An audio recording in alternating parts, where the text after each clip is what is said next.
अस्सलाम वालेकुम dear students. उम्मीद है आप सब खैरियत से होंगे और अपने घरों में एग्ज़ाम्स की तैयारी कर रहे होंगे। The first one question which I am going to discuss is the order of acidic strength of different compounds. जैसा कि आप पिक्चर में देख सकते हैं, आपको 4 कंपाउंड्स दिए गए हैं, वाटर, एथानॉल, फिनोल और बेंजोइक एसिड। फर्स्टली हमने इन कंपाउंड्स को increasing order of acidic strength में अरेंज करना होता है। तो हम ऑर्डर लिखते हैं, हमारे पास सबसे वीक एसिड एथानॉल है, उससे स्ट्रॉन्ग एसिड वाटर है, उससे स्ट्रॉन्ग फिनोल है और उससे स्ट्रॉन्ग एसिड बेंजोइक एसिड है। इस केस में जब हमें ये 4 सैंपल्स दिए गए हैं, तो अब इम्पॉर्टेंट चीज़ ये है कि एसिडिक स्ट्रेंथ का ये ऑर्डर क्यों है। एक्चुअली हमें ये देखना है कि एसिडिक स्ट्रेंथ किन पैरामीटर्स पे डिपेंड करती है। तो एसिडिक स्ट्रेंथ 2 पैरामीटर्स पे डिपेंड करती है। पहली चीज़ कि आपका कंपाउंड कितनी जल्दी डिसोसिएट हो जाता है। सेकेंडली, डिसोसिएशन के बाद बनने वाले आयन की स्टेबिलिटी कितनी ज़्यादा है। जैसे अगर हम एसिडिक स्ट्रेंथ की बात करें, तो एसिड हमेशा जब डिसोसिएट होता है तो उसके नतीजे में कॉन्जुगेट बेस बनती है रिस्पेक्टिव एसिड की, मतलब उसी एसिड की कॉन्जुगेट बेस बनती है। तो अब देखना यह है कि उस कॉन्जुगेट बेस की स्टेबिलिटी कितनी ज़्यादा है। इन चारों सैंपल्स के अंदर जब हम विज़िट करते हैं, हम इनके डिसोसिएशन पैटर्न को देखते हैं, तो हम सबसे पहले बेंजोइक एसिड और फिनोल की डिसोसिएशन को डिस्कस करेंगे। बेंजोइक एसिड के केस में हमारे पास बेंजोएट आयन बन जाता है। अगर बेंजोएट आयन को यहाँ पे इसने कार्बोक्सिलेट आयन के तौर पे शो किया हुआ है पिक्चर में। कार्बोक्सिलेट आयन हम उसे क्यों कह रहे हैं, क्योंकि एक्चुअली फंक्शनल ग्रुप तो यही है। आर ग्रुप तो हम चेंज कर सकते हैं, उसकी जगह पे फिनाइल लगा दें, इवन अल्काइल भी लगा दें, तो भी कार्बोक्सिलिक एसिड्स जनरली फिनोल्स की निस्बत ज़्यादा एसिडिक होते हैं। ये एक जनरल कॉन्सेप्ट है कि कार्बोक्सिलिक एसिड्स हमेशा फिनोल से ज़्यादा एसिडिक होते हैं। तो उनके ज़्यादा एसिडिक होने की वजह क्या है, क्योंकि जब कार्बोक्सिलेट्स डिसोसिएट हो जाते हैं वाटर की प्रेजेंस में, तो हमारे पास जो कार्बोक्सिलेट आयन बनता है वो डिफरेंट रेजोनेंस स्ट्रक्चर्स बनाता है और वो रेजोनेंस स्ट्रक्चर्स हाईली स्टेबल होते हैं। जैसा कि आप इस पिक्चर में देख सकते हैं, 2 कार्बोक्सिलेट आयन के रेजोनेंस स्ट्रक्चर्स दिए गए हैं और ये दोनों बहुत स्टेबल स्ट्रक्चर हैं क्योंकि नेगेटिव चार्ज इलेक्ट्रोनेगेटिव स्पीशी के ऊपर मौजूद है। उसके बाद नेक्स्ट चीज़, तो फिनोल के अंदर हम देखते हैं, आप लोग जानते हैं कि फ़िनोल के 5 रेजोनेंस स्ट्रक्चर्स होते हैं। तो आपके माइंड में फ़ौरन ये क्वेश्चन आएगा कि फ़िनोल इतना स्टेबल क्यों नहीं है। फ़िनोल की जो कॉन्जुगेट बेस है, जिसे हम फिनोलेट आयन कहते हैं, वो इतना ज़्यादा स्टेबल क्यों नहीं है, जबकि उसके पास 5 रेजोनेंस स्ट्रक्चर्स मौजूद हैं। लेकिन उन 5 रेजोनेंस स्ट्रक्चर्स के अंदर सबकी कंट्रीब्यूशन होगी। फिनोलेट आयन के 5 के 5 रेजोनेंस स्ट्रक्चर्स इतने स्टेबल नहीं होते जितने कार्बोक्सिलेट आयंस होते हैं। अब ये तो कंपैरिजन था एसिड्स का और फिनोल का कि इनमें से ज़्यादा एसिडिक कौन है। तो अल्टीमेटली ये डिसाइड हुआ कि कॉन्जुगेट बेस के रेजोनेंस स्ट्रक्चर ज़्यादा स्टेबल होने की वजह से कार्बोक्सिलेट आयन ज़्यादा स्टेबल है एज़ कम्पेयर टू फिनोलेट आयंस। तो कार्बोक्सिलिक एसिड स्ट्रॉन्गर एसिड है एज़ कम्पेयर टू फिनोल। अब हम फिनोल की और अल्कोहल की एसिडिक स्ट्रेंथ का कंपैरिजन करते हैं, तो फिनोल ज़्यादा एसिडिक है अल्कोहल से। रीज़न क्या है, हम दोनों की एनाइन को देखेंगे, दोनों की कॉन्जुगेट बेस को देखेंगे। फिनोलेट आयन की कॉन्जुगेट बेस ज़्यादा स्टेबल है due to the formation of 5 resonance structures, जबकि एथोक्साइड के अंदर ऐसी कोई रेजोनेंस स्टेबिलिटी नहीं है। उसका नेगेटिव चार्ज लोकलाइज्ड है, एक जगह पे मौजूद है, वो दोबारा से प्रोटॉन एक्सेप्ट करेगा और दोबारा अल्कोहल में कन्वर्ट हो जाएगा। इसका मतलब है कि वो बेस स्टेबल नहीं है, मतलब जो प्रोडक्ट है, प्रोडक्टिव बेस जो है प्रोडक्ट के तौर पे बन रही है, वो इतनी स्टेबल नहीं है। उसके बाद हम अगर वाटर के आयन की बात करें, तो हाइड्रोक्सल आयन भी लीस्ट स्टेबल होता है, मोस्ट रिएक्टिव होता है और इन कंपाउंड्स की डिसोसिएशन का पैटर्न यहाँ पे आपको दिखाया हुआ है। डिसोसिएट तो सारे सैंपल्स इसी तरह से होते हैं, लेकिन उनकी डिसोसिएशन के बाद बनने वाले आयंस की स्टेबिलिटी की बात हम करते हैं। अब एक्चुअली इस टॉपिक को डिस्कस करने का मकसद सिर्फ ये नहीं था कि आप इस क्वेश्चन को पेपर में अटेम्प्ट कर सकें, बल्कि ये क्वेश्चन इतना इम्पॉर्टेंट है, यहाँ से और डिफरेंट शॉर्ट क्वेश्चंस बनते हैं। तो नेक्स्ट आपके पास 11 चैप्टर की एक्सरसाइज में एक और क्वेश्चन दिया गया है, क्वेश्चन नंबर 10। क्वेश्चन की स्टेटमेंट क्या है कि कार्बोक्सिलिक एसिड ज़्यादा एसिडिक होते हैं फिनोल से। तो यहाँ पे भी आपने उसी तरह से जस्टिफाई करना है कि कार्बोक्सिलिक एसिड्स फिनोल की निस्बत ज़्यादा एसिडिक क्यों होते हैं। अब डिपेंड करता है यहाँ पे आपके पास कार्बोक्सिलिक एसिड कौन सा है, वो एसिटिक एसिड है, बेंजोइक एसिड है, जो भी कार्बोक्सिलिक एसिड होगा वो फिनोल्स की निस्बत ज़्यादा एसिडिक होगा। तो यहाँ पे दोबारा आप वो चीज़ ही मेंशन करेंगे कि एसिड की स्ट्रेंथ किस चीज़ पर डिपेंड करती है, डिसोसिएशन पे डिपेंड करती है, उसके बाद बनने वाले आयंस की स्टेबिलिटी पे डिपेंड करती है। तो कार्बोक्सिलेट आयन ज़्यादा स्टेबल होते हैं due to the formation of two stable resonance structures. Mostly आप जो हेल्पिंग बुक्स यूज़ करते हैं शॉर्ट क्वेश्चंस प्रिपेयर करने के लिए, उनमें कंप्लीट आंसर्स नहीं दिए होते, इवन गलत आंसर्स भी दिए होते हैं। कुछ जगहों पे बहुत शॉर्ट लिखा जाता है और वो आपके क्वेश्चन को कम्प्लीटली कवर नहीं करता। इन वीडियोज़ को बनाने का मकसद ही ये है कि आपको इस चीज़ के बारे में गाइड किया जाए कि आपने एग्जैक्टली कितना आंसर लिखना है। तो यहाँ पे आपने फिनोल के भी रेजोनेंस स्ट्रक्चर्स बनाने हैं 5 के 5, और कार्बोक्सिलेट के भी दोनों रेजोनेंस स्ट्रक्चर्स बनाने हैं, और फिर ये बताना है कि कार्बोक्सिलेट के रेजोनेंस स्ट्रक्चर ज़्यादा स्टेबल हैं, इस वजह से कार्बोक्सिलेट एंड कार्बोक्सिलिक एसिड ज़्यादा जल्दी डिसोसिएट होगा, क्योंकि वो चाहता है कि स्टेबल कार्बोक्सिलेट आयंस बने एज़ कम्पेयर टू फिनोल। इस वजह से कार्बोक्सिलिक एसिड ज़्यादा एसिडिक है फिनोल से। ठीक, उसके बाद नेक्स्ट क्वेश्चन है कि आप कार्बोक्सिलिक एसिड को और फिनोल को डिस्टिंग्विश कैसे कर सकते हैं। तो बहुत इंपॉर्टेंट चीज़ ये है कि जब भी आपसे ये पूछा जाए कि आप इन दो सैंपल्स को डिस्टिंग्विश कैसे कर सकते हैं केमिस्ट्री के अंदर, तो सबसे पहली चीज़ आपने कोई ना कोई टेस्ट परफॉर्म करना होता है। मतलब स्टूडेंट्स जो हैं वो बहुत गलतियां करते हैं, वो स्ट्रक्चर के अंदर डिफरेंसेस लिखना शुरू कर देते हैं, वो प्रॉपर्टीज़ के अंदर डिफरेंसेस लिखना शुरू कर देते हैं। आपने ऐसी गलती पेपर में नहीं करनी।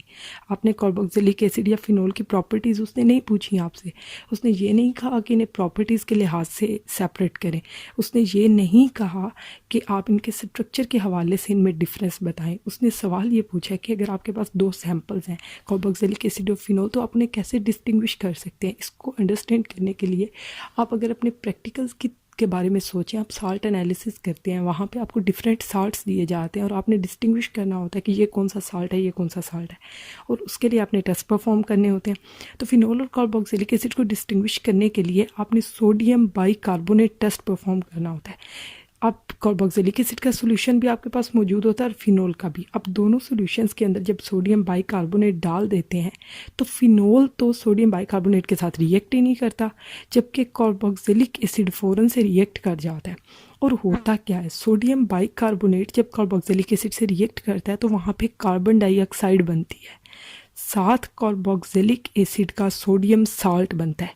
अब कार्बन डाइऑक्साइड की फॉर्मेशन की वजह से वहाँ पे एफरवेसेंस बनते हैं। एफरवेसेंस क्या होते हैं, जब आप स्प्राइट की बोतल खोलते हैं तो बुलबुले बनना शुरू हो जाते हैं, उसके अंदर प्रेशर से गैस बाहर निकलती है। तो कार्बन डाइऑक्साइड जब वाटर के अंदर मौजूद होती है, यहाँ पे मीडियम में आप प्रोडक्ट में देख सकते हैं वाटर भी मौजूद है, तो कार्बन डाइऑक्साइड वहाँ से जब एवॉल्व होती है तो वो एफरवेसेंस की शक्ल में, उसी तरह बबल्स की शक्ल में इवॉल्व होती है कार्बन डाइऑक्साइड।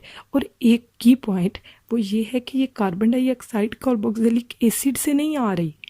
ये देखें, कार्बोक्सिलिक एसिड तो सोडियम साल्ट में कन्वर्ट हो गया, तो ये carbon dioxide actually sodium bicarbonate से आ रही है। क्योंकि सोडियम बाइकार्बोनेट को आप जब भी किसी एसिड के साथ ट्रीट करते हैं तो उसके अंदर से कार्बोक्सिलिक कार्बन डाइऑक्साइड निकलती है। लेकिन अब आप ये सोचेंगे कि फिनोल भी तो एसिडिक है, तो फिनोल के साथ कार्बन डाइऑक्साइड एवॉल्व क्यों नहीं हुई। तो इसका आंसर ये है कि फिनोल एसिडिक ज़रूर है, लेकिन उसकी एसिडिक स्ट्रेंथ इतनी ज़्यादा नहीं है कि वो यहाँ से कार्बन डाइऑक्साइड को एवॉल्व करा सके। उसके बाद नेक्स्ट क्वेश्चन कि phenol is more acidic than ethyl alcohol while both contain the hydroxyl group. अब सवाल ये कि फ़िनोल और एथानॉल दोनों के अंदर हाइड्रोक्सिल ग्रुप मौजूद होता है, लेकिन फ़िनोल ज़्यादा एसिडिक है, इथाइल अल्कोहल कम एसिडिक है। तो ये पॉइंट हम पहले क्वेश्चन के अंदर, जहाँ पे हमने बहुत डिटेल में डिफरेंट कंपाउंड्स को डिस्कस किया, वहाँ पे डिस्कस कर चुके हैं कि एसिड की स्ट्रेंथ किन पैरामीटर्स पे डिपेंड करती है। आप रिवाइंड करके वीडियो पीछे से देख सकते हैं। उसके बाद इथाइल अल्कोहल की डिसोसिएशन के नतीजे में और फिनोल की डिसोसिएशन के नतीजे में बनने वाली कॉन्जुगेट बेसिस की स्टेबिलिटी कितनी है, तो उस स्टेबिलिटी के हवाले से आप इस क्वेश्चन को उसी तरह से डिस्क्राइब कर सकते हैं। नेक्स्ट है कि ईथर्स लेस रिएक्टिव होते हैं देन अल्कोहल्स। आपने चैप्टर 11 के बिल्कुल स्टार्ट में फर्स्ट पेज पे लिखा हुआ है कि अल्कोहल का ईथर का स्ट्रक्चर रिजेंबल करता है, लेकिन इनकी रिएक्टिविटी में बहुत डिफरेंस है। तो वो कहते हैं कि आप कैसे जस्टिफाई करेंगे इस चीज़ को। अल्कोहल्स के केस में एक्चुअली एक एक्टिव हाइड्रोजन मौजूद होता है। एक्टिव हाइड्रोजन किसे कहते हैं? अल्कोहल्स का फॉर्मूला होता है ROH। अल्काइल ग्रुप है, साथ हाइड्रोक्सिल ग्रुप है। तो हाइड्रोजन, यहाँ पे जो हाइड्रोजन मौजूद है, एक हाइड्रोजन वो ऑक्सीजन के साथ जुड़ा हुआ है और ऑक्सीजन हाईली इलेक्ट्रोनेगेटिव है। जब भी हाइड्रोजन हाईली इलेक्ट्रोनेगेटिव एलिमेंट के साथ जुड़ा होता है वो एक्टिव हाइड्रोजन होता है, क्योंकि उसके ऊपर काफ़ी ज़्यादा पार्शियल पॉजिटिव चार्ज होता है। इस पोलैरिटी की वजह से यहाँ पे बॉन्ड पोलैरिटी मौजूद है, आप इस फिगर में देख सकते हैं। ऑक्सीजन पे नेगेटिव चार्ज है, पार्शियल नेगेटिव, हाइड्रोजन पे पार्शियल पॉजिटिव चार्ज होना चाहिए था। यहाँ पे थोड़ी सी पिक्चर के अंदर गलती है, आप H हाइड्रोजन पे पार्शियल पॉजिटिव चार्ज है। तो इस बॉन्ड पोलैरिटी की वजह से अल्कोहल्स बहुत रिएक्टिव होते हैं, जबकि ईथर के केस में ऐसा कोई स्ट्रक्चर मौजूद नहीं है। ईथर्स के अंदर तो ऑक्सीजन की दोनों तरफ अल्काइल ग्रुप मौजूद है, कोई एक्टिव हाइड्रोजन मौजूद नहीं है। तो एक्टिव हाइड्रोजन की एब्सेंस की वजह से ईथर्स के रिएक्शंस पे क्या फ़र्क पड़ता है? जब एक्टिव हाइड्रोजन मौजूद नहीं होगा तो ईथर ना तो अल्कलीज के साथ रिएक्ट करेगा, ना सोडियम मेटल के साथ रिएक्ट करेगा, ना डाइल्यूट एसिड के साथ, ना ऑक्सीडाइजिंग और रिड्यूसिंग एजेंट्स के साथ। तो आप मेरी पिछली वीडियो जो कि सिर्फ अल्कोहल्स पे बनी है वहाँ पे देख सकते हैं, उस वीडियो को आप सुन लें तो आपको आइडिया हो जाएगा कि किस तरह से अल्कोहल्स जो हैं वो मेटल्स के साथ रिएक्ट करते हैं। नेक्स्ट क्वेश्चन है, how will you distinguish between ethanol and diethyl ether?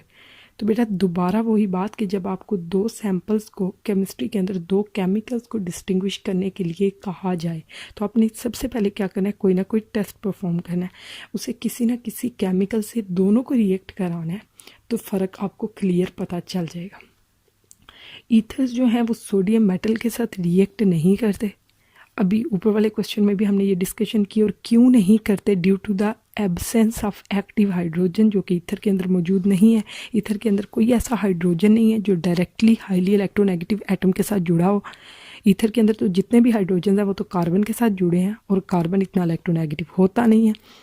उसके बाद ईथर्स रिएक्ट नहीं करते सोडियम मेटल के साथ, जबकि सारे के सारे अल्कोहल सोडियम मेटल के साथ रिएक्ट कर जाते हैं। अब इस रिएक्शन के नतीजे में होता क्या है, नीचे आपको रिएक्शन आपके सामने दिया हुआ है। इथाइल अल्कोहल सोडियम के साथ रिएक्ट कर रहा है तो आपके पास सोडियम एथॉक्साइड बन रहा है, और उसके साथ साथ हाइड्रोजन गैस बन रही है। हाइड्रोजन गैस इवॉल्व हो रही है सिस्टम से। नेक्स्ट, आप इसमें हाइड्रोजन के साथ एक ऊपर की तरफ अपवर्ड एरो लगा सकते हैं।